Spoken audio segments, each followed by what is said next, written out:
Kita mengakar di good news, mengakar di kabar baik, bukan di kabar buruk. Karena kalau kita mengakar di kabar baik, ya, the right believing always produce the right living. Cara berpikir yang benar, ya, akan memproduksi kehidupan yang benar juga. Tapi kalau kita salah, ya, intimidasi iblis, kita entertain segala macam, kehidupan kita jadi salah juga. Salah jalan pasti semuanya. Karena di sininya salah, belief sistemnya salah setting. Makanya mengakarlah di good news, mengakarlah di kabar baik.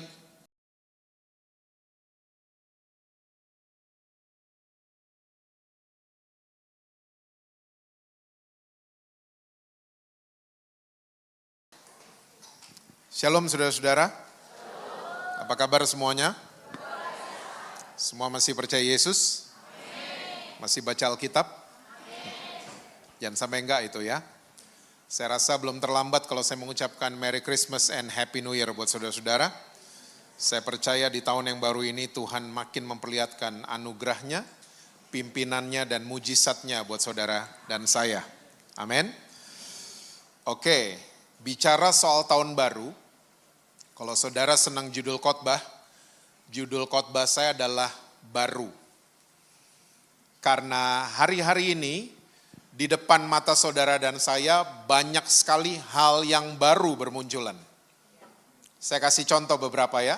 Karena kalau kita list down semuanya kita bisa duduk sampai malam loh. Karena banyak banget. Beberapa contoh adalah begini.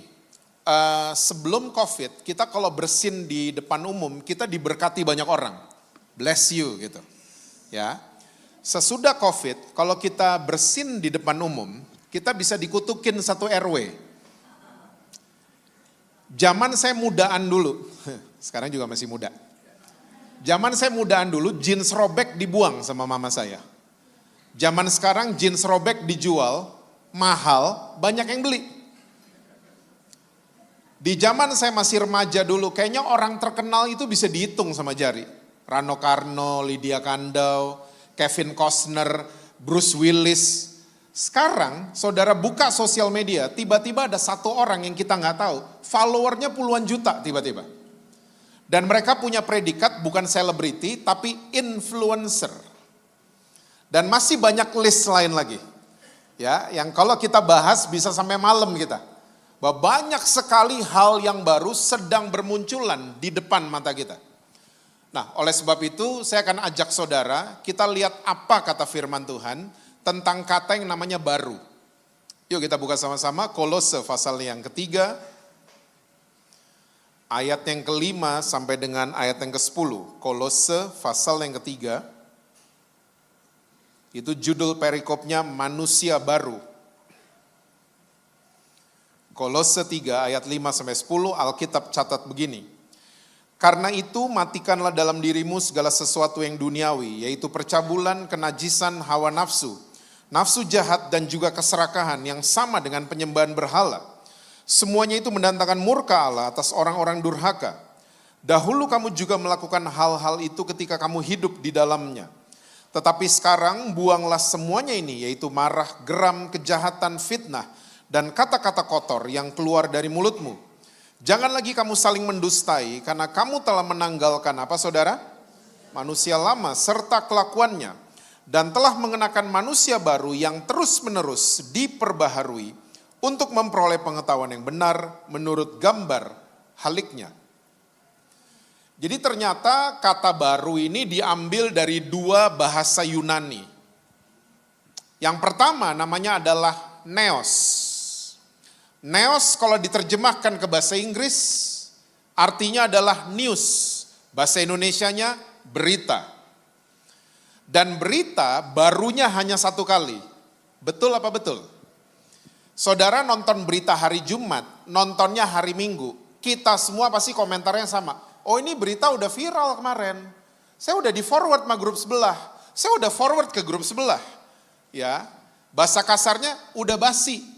Karena berita barunya hanya satu kali. Kita hari-hari ini sering mau ditipu kadang-kadang. Sawangan banjir, kita udah panik. Ternyata waktu kita cross check beritanya, berita tahun 2015. Karena berita barunya hanya satu kali. Apalagi sepatu. Saudara keluar dari toko sepatu, bawa sepatu baru. Waktu saudara pakai tuh sepatu, dia nggak baru lagi.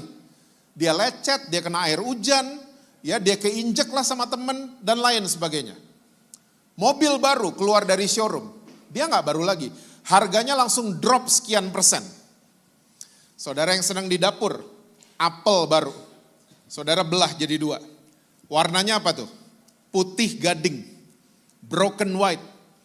Kita diemin itu apel 1 jam, dia tiba-tiba harus melewati proses namanya oksidasi. Dan tiba-tiba apel ini after 1 hour, warnanya berubah. Bukan lagi putih gading, tapi kecoklat-coklatan. Karena apel barunya hanya 1 kali. Sayangnya banyak banget orang Kristen di Jakarta, di Sawangan tidak ada. Banyak banget orang Kristen, belief sistemnya mereka baru cuman sekali. Makanya orang Kristen kalau kebaktian Natal, kebaktian Tahun Baru, kayaknya gimana banget gitu. Hah? Iya, saudara nggak tahu saudara, ini di Jakarta soalnya. Kayaknya emosional banget kalau kebaktian Tahun Baru, kebaktian Natal. Karena di belief system kita baru cuman 1 kali. Orang Kristen kalau baru dibaptis, kamu sudah meninggalkan yang lama. Kamu sekarang punya kehidupan yang baru. Kayaknya pernyataan itu kayaknya kita nggak bisa lagi jatuh dalam dosa. Tapi dalam kenyataannya, kita masih, kok belaga lupa? Hah? Habis dibaptis. Kita ternyata masih bikin dosa juga. Tapi karena belief system kita baru hanya 1 kali, kita mulai main sandiwara, kita mulai drama, kita mulai muka 2. Seakan-akan kita udah gak bisa jatuh dalam dosa. Karena apa? Semua mengakar dari belief system kita baru hanya 1 kali. Nah, ternyata Tuhan Yesus datang ke dunia, dia bawa konsep baru yang berbeda. Bahasa Yunaninya kainos.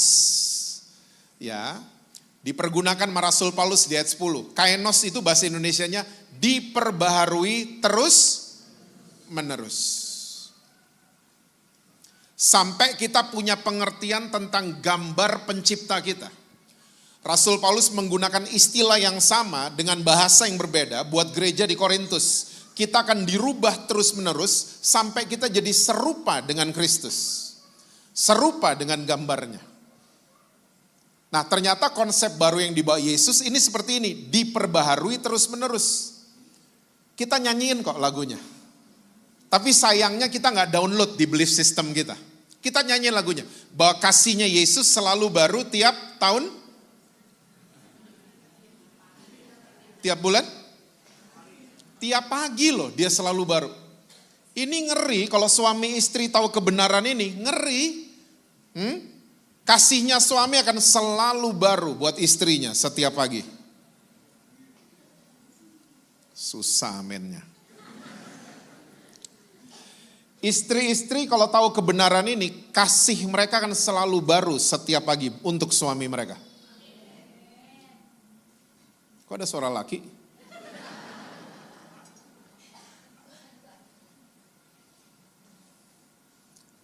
Cara kerjanya kerajaan sorga itu seperti itu. Ya, kita jatuh, kita diangkat. Kenapa sih Yesus mau angkat kita? Karena dia ingin memperbaharui kita terus menerus.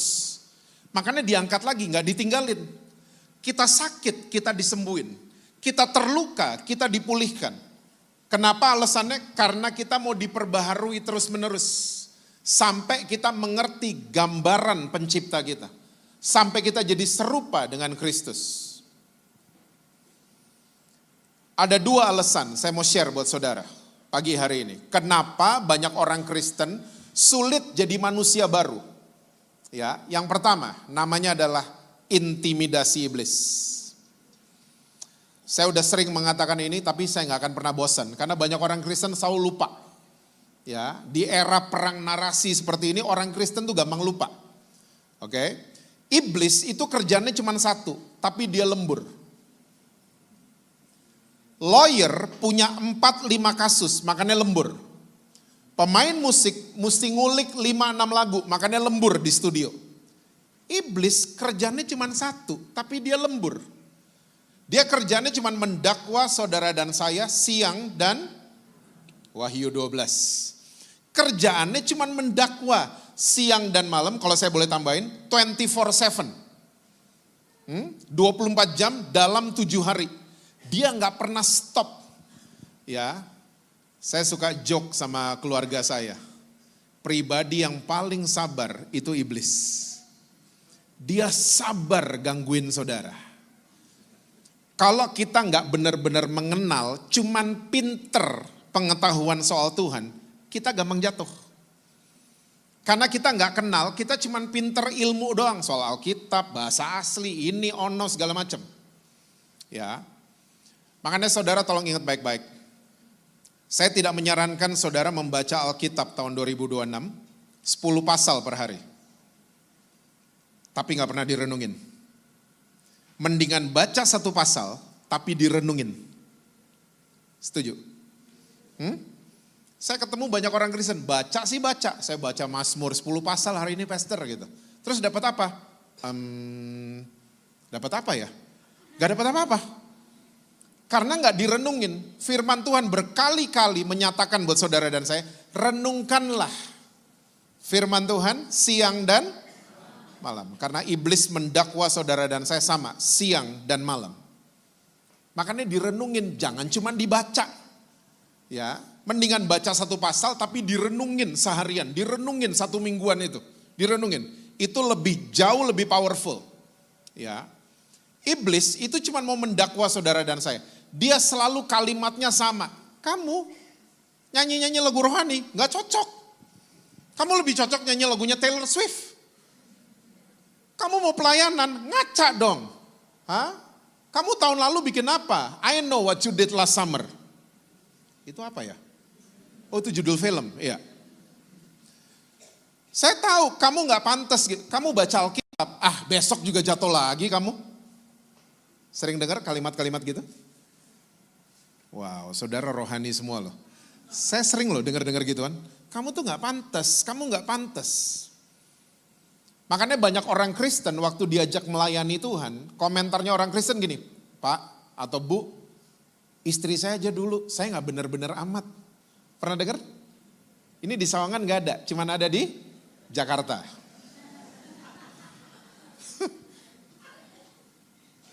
Saya gak benar-benar amat. Orang tua saya aja dulu, anak-anak saya aja dulu. Saya gak beres-beres amat hidupnya. Waktu kita declare, kita gak beres-beres amat hidupnya. Iblis tepuk tangan. Karena inilah yang iblis mau. Lihat saudara dan saya cuman jalan di tempat, ya, with no progress. Gak ada kemajuan, gak ada perubahan, ya, gak ada pertumbuhan sama sekali. Itu iblis. Dia senang lihat kita semua cuman jalan di tempat, noleh ke belakang, nonton film tiap hari, judulnya Kegagalanku. Saudara yang nyetir mobil, kaca spion digunakan untuk kita lihat belakang tiap nyetir atau sekali-sekali aja? Bayangin kalau kita nyetir mobil, ngelihatnya kaca spion coba. Kecelakaan. Makanya banyak orang Kristen suka kecelakaan dalam tanda kutip. Karena kerjanya cuma lihat ke belakang. Gak pernah lihat ke depan. Gak ada masa depan di masa lalu. Ganti alamat. Ganti alamat pengiriman. Saudara dan saya, kita sedang menuju mengarah ke masa depan yang penuh dengan kemenangan bersama dengan Tuhan Yesus.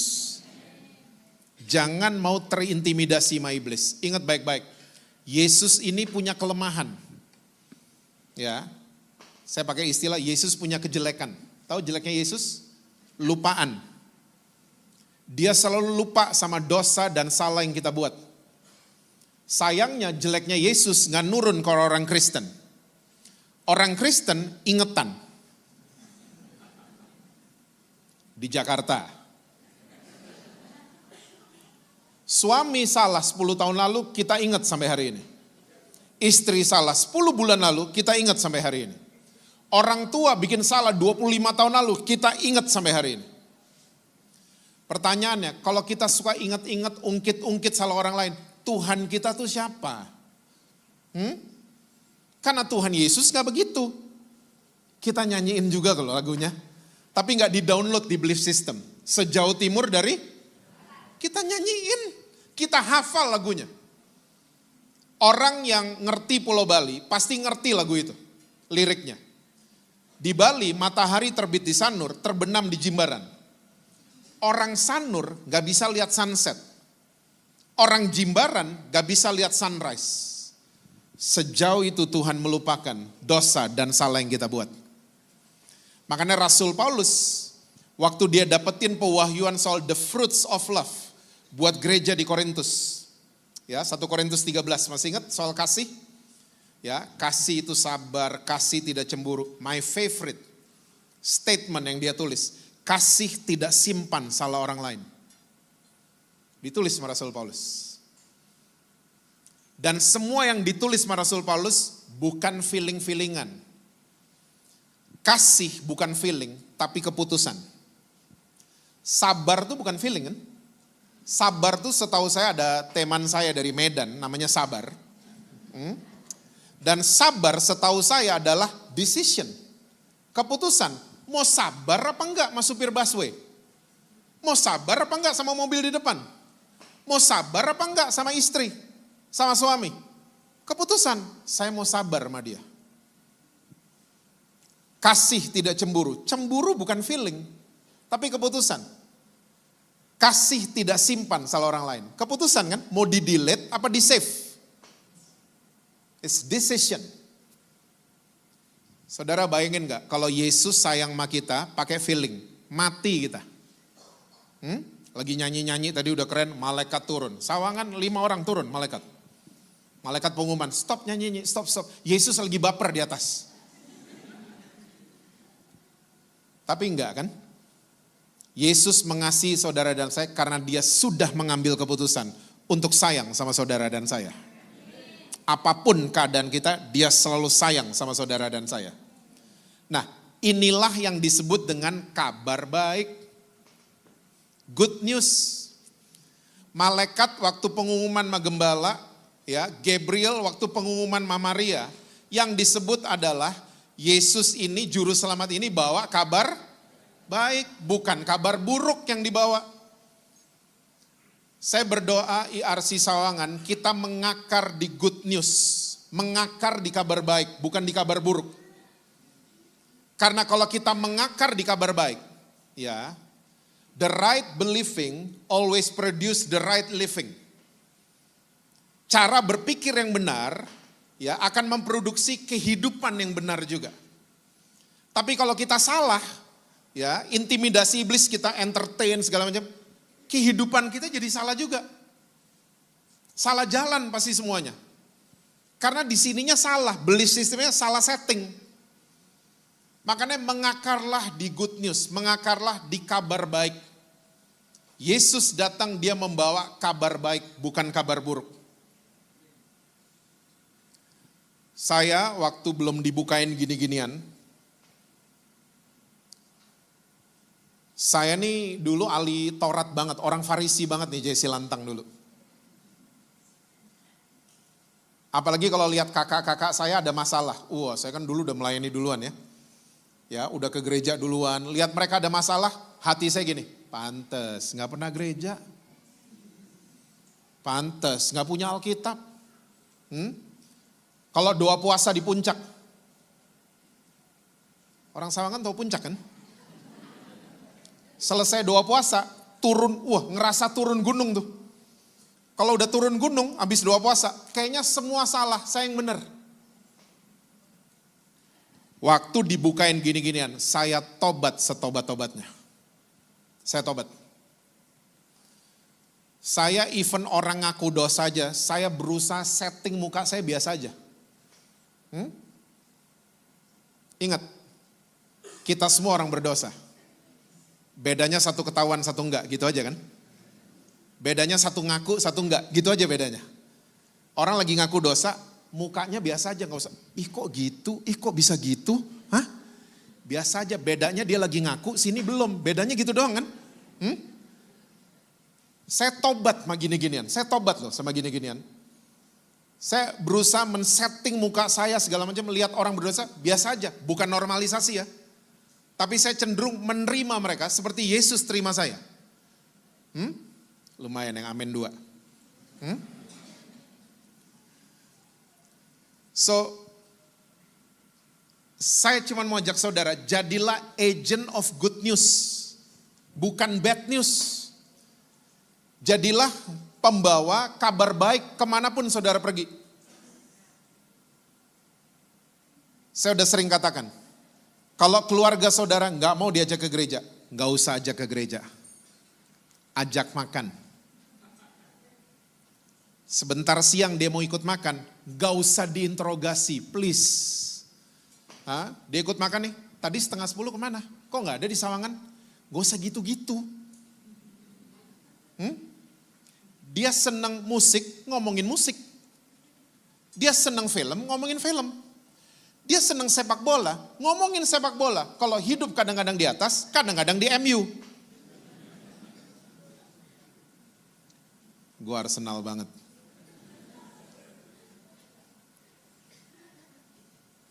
Saya percaya waktu kita memberitakan kabar baik, janji firman Tuhan itu akan digenapi. 1 orang selamat, seisi rumah saudara, Tuhan akan selamatkan. Kita yang kita kasih buat keluarga kita, ke teman-teman dekat, kabar buruk. Orang dengar kabar buruk, 2, takut sama munafik. Depan kita doang dia baik, tapi dia gak pernah berubah. Karena yang dia dengar adalah kabar buruk. LGBT, kenapa gak mau ke gereja? Kita kasih kabar buruk. Ya, kita bilang sama mereka, lo makin naik bulu mata, lo di neraka lantai 7 di bawah. Mereka makin gak mau ketemu kita. Makin gak mau. Ingat, saya tidak normalisasi. Ya, saya menerima orang-orang berdosa, saya percaya Tuhan akan merubah mereka. Kita jangan main-main jadi Tuhan, bukan kita yang merubah. Tugas kita menerima, nanti Tuhan yang merubah. Terima keluarga saudara, kalau belum mau ke gereja. Jangan sok rohani sama mereka. Mereka makin gak mau ketemu sama kita. Jadilah pemberita kabar baik. Mengakarlah dalam kabar baik. Ya, saudara mesti tahu, ada satu penyakit sekarang lagi beredar di Indonesia. Di Jakarta banyak banget. Namanya psikosomatis. Penyakit yang disebabkan karena gak ada sebab. Iya, ini orang vertigo, migrain, dicek kepalanya, nggak ada apa-apa. Ini orang GERD, asam lambung naik, insomnia, dicek semua, nggak ada apa-apa. Ternyata orang ini yang mengalami ini insomnia segala macam, suka nuduh dirinya. Dan orang kalau suka nuduh diri sendiri, dia lagi satu frekuensi sama siapa? Iblis. Karena Tuhan Yesus tidak seperti itu. Psikosomatik. Ingat, waktu kita nyasar, kita kepleset, kita bikin salah, Roh Kudus akan dengan lembutnya negur kita. Nak, kamu salah. Nak, kamu salah jalan. Kita minta ampun, case close. Saya ulang, kasus ditutup sama surga. Besoknya yang ingetin salah kemarin siapa? Iblis, bukan Tuhan. Iblis.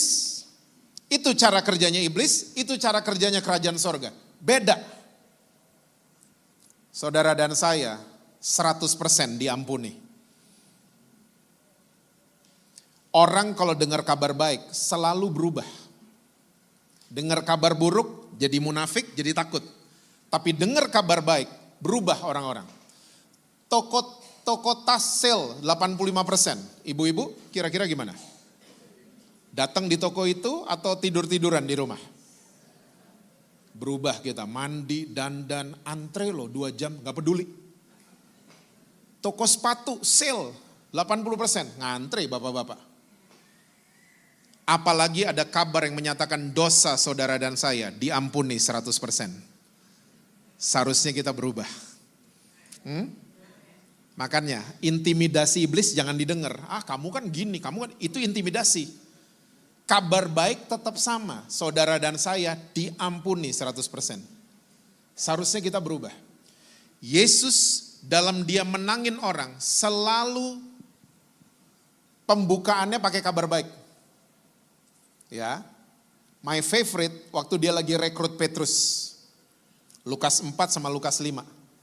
Lukas 4, mertuanya Petrus disembuhin sama Yesus. Masih ingat ceritanya? Terus malamnya karena Petrus nelayan, malamnya dia harus ngantor kan? Ya, melaut maksudnya. Ternyata sepanjang malam Petrus lihat bad news. Gak dapet tangkepan sama sekali. Paginya dia merapat di darat, ada Yesus. Saudara tahulah, atlet basket gak mau terima masukan dari atlet badminton kan? Atlet basket, bolanya di lob gitu. Gak mau atlet basket. Karena lob cuman ada di badminton sama padel, sama tenis. Di basket gak ada lob-loban. Nah, Yesus ini tukang kayu, Petrus nelayan. Tapi karena sehari sebelumnya Petrus lihat good news dari Yesus, dan di pagi hari itu Yesus bilang, yuk bertolak ke perairan yang dalam. Kalau mertuanya kemarin Petrus gak lihat disembuhin, mungkin Petrus gak mau. Enak aja, tukang kayu nyuruh-nyuruh nelayan. Tapi karena Petrus sudah lihat good news, Petrus ikut sama Yesus. Dan kita semua tahu the rest of the story. Perahunya Petrus hampir tenggelam karena tangkapan di pagi hari itu, unusual. Nelayan itu nangkap ikan yang banyak itu dini hari sampai subuh. Di pagi hari itu gak pernah. Gak ada di ilmunya nelayan. Hampir tenggelam kapalnya Petrus. Sampai di darat, Yesus cuma bilang gini, mulai hari ini, kamu bukan lagi penjala ikan, tapi penjala manusia. Dan Petrus ikut langsung sama Yesus. Yang datang duluan kabar baik kan? Bukan perubahannya Petrus. Yesus cara kerjanya, kamu berubah dulu, nanti saya kasih good news. Enggak. Ya, Yesus cara kerjanya, dikasih dulu kabar baik. Perubahan akan mengikuti. Ngantri di toko tas akan mengikuti. Ngantri di toko sepatu akan mengikuti. Orang dengar kabar baik, biasanya berubah. Kita sering kali gak berubah karena yang kita dengar kabar buruk. Mimbar dipakai untuk memberitakan kabar buruk. Ketakutan orang Kristen. Kita ditakut-takutin sama kiamat dan lain sebagainya. Orang kedatangan Yesus yang pertama aja kita gak ngerti. Mau coba-coba ngerti his second coming gimana sih? Kita harus ngerti dulu his first coming. Ada ayatnya, saudara catat aja, 2 Petrus 3 ayat 18, nanti aja baca di rumah. Itu judul perikopnya Hari Tuhan. Ya, Hari Tuhan tuh mendekati kiamat gitu-gitu kan. Tapi Petrus malah pesan, firman Tuhan malah pesan buat kita semua. Bertumbuhlah dalam kasih karunia dan pengenalan akan juru selamat kita, Yesus Kristus. Berarti di hari Tuhan yang makin dekat, kita disuruh punya pengertian tentang his first coming. Orang Kristen ribut tentang his second coming. Kapan kiamat, kapan ini udah tanda-tandanya, ini perang itu. Tenang aja. Tenang aja. Karena anak-anak Tuhan akan semakin kuat dan bertindak di akhir zaman. Asal kita mengenal siapa juru selamat kita. Mengakar dalam kabar baik. Mengakar penuh dalam kabar baik. Nah, ini yang pertama, intimidasi iblis. Yang membuat banyak orang Kristen sulit jadi new creation. Yang kedua, banyak orang Kristen suka punya salah pemahaman tentang kata yang namanya dunia. Kita berpikir dunia itu tempat. Kita nggak sendiri. Ternyata muridnya Tuhan Yesus ada yang pernah berpikir bahwa dunia itu tempat. Namanya Yohanes. Yuk kita lihat sama-sama Yohanes 21 ayat 25. Yohanes 21. Saudara makan bubur diaduk atau dipisah? Yang ketawa itu pasti yang nonton. Yohanes 21 ayat 25. Masih banyak hal-hal lain lagi yang diperbuat oleh Yesus. Tapi jikalau semuanya itu harus dituliskan satu persatu, maka agaknya apa saudara? Dunia ini tidak dapat memuat semua kitab yang harus ditulis itu. Yohanes berpikir dunia itu tempat, makanya dia tulis statement kayak gini. Masih banyak yang dibuat sama Yesus, tapi kalau saya tulis semua, gak ada rak buku yang cukup, kira-kira kayak gitu. Gak ada perpustakaan yang bisa nampung semua kitab yang saya tulis. Karena di benaknya Yohanes, dunia itu tempat. Dan for your info saudara, Injil Yohanes adalah Injil yang paling banyak mencatat tentang kata yang namanya dunia. Masih ingat ayat Alkitab kita yang paling terkenal, Yohanes 3:16? Karena begitu besar kasih Allah akan dunia ini. Dunia bukan tempat. Yang tempat itu namanya bumi. Bahasa Inggrisnya beda, earth sama world. Oke? Bumi itu tempat. Dunia itu apa sih? Dunia itu sistem yang ada di dalam planet bumi. Penguasanya namanya iblis. The world system. Ini yang mau direscue sama Tuhan Yesus. Ini yang mau diselamatkan lewat karya salib. The world system, orang-orang yang terjerat ya sama sistem dunia. Coba. Pencipta kita ngomong sama kita itu selalu pakai bumi. Kejadian 1 masih ingat? Saudara dan saya disuruh menaklukkan bumi, bukan menaklukkan dunia. Pengkhotbah 1 ayat 4, gak usah dibuka, percaya aja sama saya. Pengkhotbah 1 ayat 4, tulisnya begini, generasi yang satu pergi, generasi yang lain datang, tapi bumi tetap ada. Doa Bapa kami masih ingat? Jadilah kehendakmu di bumi seperti di surga. Wahyu 21 masih ingat? Saudara dan saya akan mengalami langit dan bumi yang baru. Jadi pencipta kita semua, kalau bicara sama kita selalu pakai bumi. Karena bumi adalah tempat. Dunia bukan. Ya, dunia adalah sistem. Nah, kita semua tahu bahwa Yohanes mencatat 3 kitab di ujung Alkitab kita. Ya, di akhir-akhir Alkitab kita ada 1 Yohanes, 2 Yohanes, 3 Yohanes. Itu catatannya Yohanes berubah semua di situ. Yohanes kayak mature banget. Dia kayak dapetin full understanding tentang Tuhan Yesus, Yohanes. Ya. Nah, pertanyaannya, Yohanes berubahnya di mana? Nggak ada ayatnya soalnya. Banyak buku yang menafsirkan Yohanes berubah waktu event Yesus terangkat ke surga. Kisah Rasul 1 ayat 8.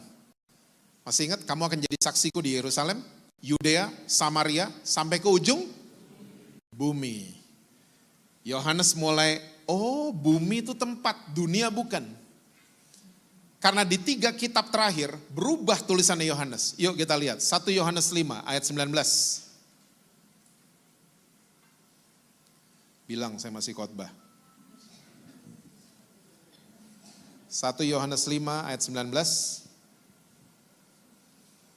Kita tahu bahwa kita berasal dari Allah dan seluruh apa saudara? Dunia berada di bawah kuasa si jahat. Ini dia, the world system, penguasanya namanya iblis. Dan ternyata iblis udah kasih tahu Yesus waktu iblis lagi mencoba Yesus. Kalau kamu sembah aku, saya akan kasih kamu kerajaan dunia. Udah dikasih tahu sama iblis tentang dunia. Dan ayat yang dicatat Yohanes ada juga yang terkenal. 1 Yohanes 4 ayat 4, saudara masih ingat? Roh yang di dalam kita lebih besar daripada roh yang ada di dunia. Nah, orang Kristen yang terjerat with the world system, sama sistem dunia. Bahasa firman Tuhannya, mereka jadi orang-orang yang duniawi. Kita nih orang Kristen suka sembarangan goreng-goreng kata duniawi. Ya, suka sembarangan kita. Kita suka ngomong gini, yang minum mineral water rohani, yang minum red wine duniawi. Wah, ini ngawur nih. Ngawur. Yang dengerin Hillsong rohani, yang dengerin Ed Sheeran duniawi. Ini kita goreng-goreng sendiri ini namanya. Yuk kita lihat apa kata firman Tuhan soal duniawi. 1 Yohanes 2. Ayat 15, 16, dan 17. 1 Yohanes 2 ayat 15 sampai 17. Janganlah kamu mengasihi dunia dan apa yang ada di dalamnya, the system. Jikalau orang mengasihi dunia, maka kasih akan Bapa tidak ada di dalam orang itu. Sebab semua yang ada di dalam dunia, ini dia, yaitu keinginan apa? Daging, terus keinginan, terus apa? Serta sombong, bukanlah berasal dari Bapa, melainkan dari dunia. Dan dunia ini sedang lenyap dengan keinginannya, tapi orang yang melakukan kehendak Allah tetap hidup selama-lamanya. So pengertian duniawi itu ini. Orang yang selalu mengejar keinginan daging, keinginan mata, ujung-ujungnya sombong. Ya, ujung-ujungnya flexing kalau bahasa sekarang. Pamer. Saya sedih banget 7 tahun belakangan ini kalau nggak salah. Saya suka ngomong sama anak-anak sekolah Alkitab di dalam dan luar negeri. Ya, saya suka bertanya sama mereka. Kamu ambil sekolah Alkitab kenapa? Kok nggak ambil sekolah fashion, kok nggak ambil sekolah hukum? Why milih sekolah Alkitab? Jawabannya nggak semua ya, tapi mostly jawabannya gini, iyalah om, biar amplopnya tebel kayak Om Jesse. Sedih loh saya dengarnya. Sementara saya dulu waktu ikut sekolah Alkitab emang bener-bener pengen belajar. Nggak ada niat apapun zaman dulu. Sekarang udah begitu. Melayani sih, tapi duniawi. Di Jakarta. Sawangan nggak ada. Ke gereja sih, tapi duniawi. Yang dikejar keinginan daging, keinginan mata, ujung-ujungnya mau sombong. Saudara kalau diberkati Tuhan bisa naik bisnis kelas. Itu berkat Tuhan. Tapi ada orang Kristen dapat bisnis kelas, boarding passnya difoto. Diposting ke sosial media. Tuhan lindungi perjalananku. Rohani sih, tapi kayak ada yang aneh gitu. Kayak ada yang offside.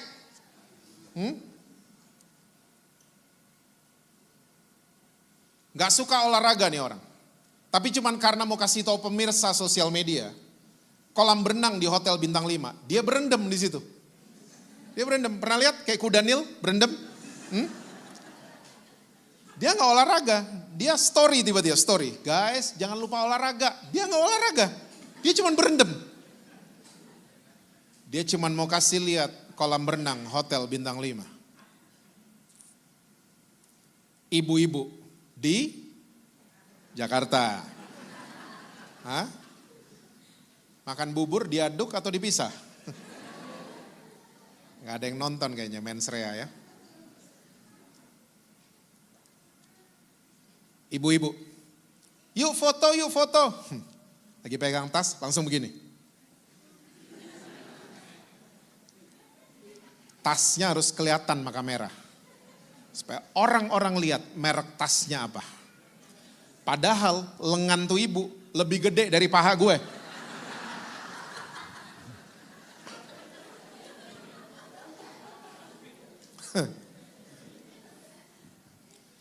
Pak, jadi saya nggak boleh pak punya tas bagus? Boleh. Berenang di Hotel Bintang 5? Boleh. Naik bisnis kelas? Boleh. Tapi pertahankan gaya hidup seperti restoran Padang. Sederhana. Setuju? Biasa-biasa aja gitu loh. Hah? Kenapa sih dikit-dikit mau pamer, mau ada di sini, makan di mana, semua harus kasih tahu sama semua orang.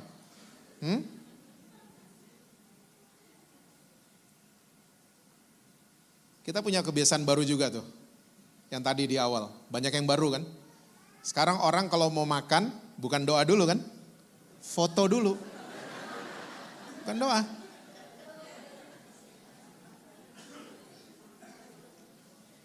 Habis foto, edit dulu fotonya. Habis edit, posting. Habis posting, baru doa. Habis doa? Enggak, cek komen. Makannya kapan?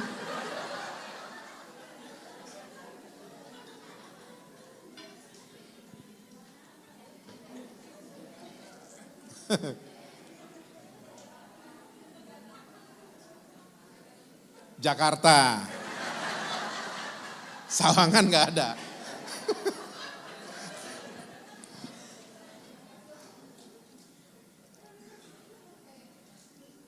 Orang yang duniawi akan sulit menaklukkan bumi. Kita disuruh menaklukkan bumi kan? Tapi orang yang terjerat sama keinginan daging, keinginan mata, dan mau sombong, mau pamer di mana-mana, nggak ada fokus untuk menaklukkan bumi. Karena fokusnya cuma ini, yang duniawi.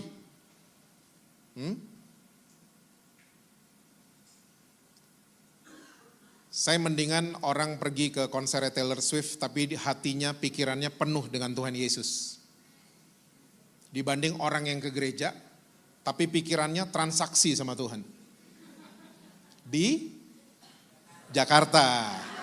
Sawangan gak ada.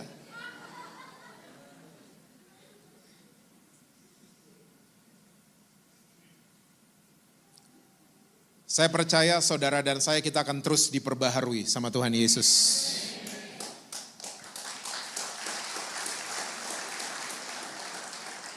Jangan lagi terintimidasi.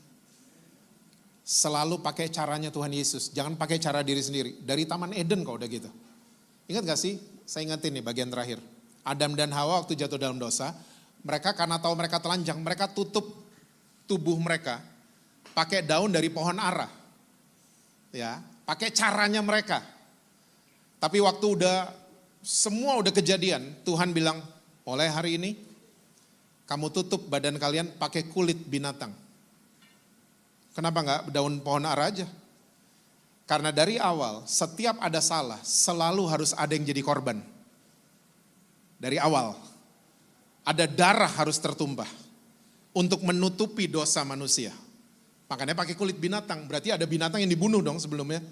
Ada darah yang tertumpah. Nah makanya ribuan tahun sesudah Taman Eden, Yesus menggenapinya dalam pribadinya. Dia yang dikorbanin, darahnya yang tertumpah untuk menebus kesalahan saudara dan saya. Selalu pakai caranya Yesus. Jangan pakai cara kita sendiri, selalu ikutin Yesus, jangan terintimidasi. Jangan duniawi. Ya, saya percaya kita akan diperbaharui dan kita juga akan lihat hal-hal yang baru terjadi dalam kehidupan kita. Amin, saudara. Tuhan berkati saudara-saudara semua. Selalu sukses, harmonis di rumah, dan rekening BCA, BNI, BRI, Mandiri, Permata selalu penuh buat saudara-saudara. Duniawi. God bless you.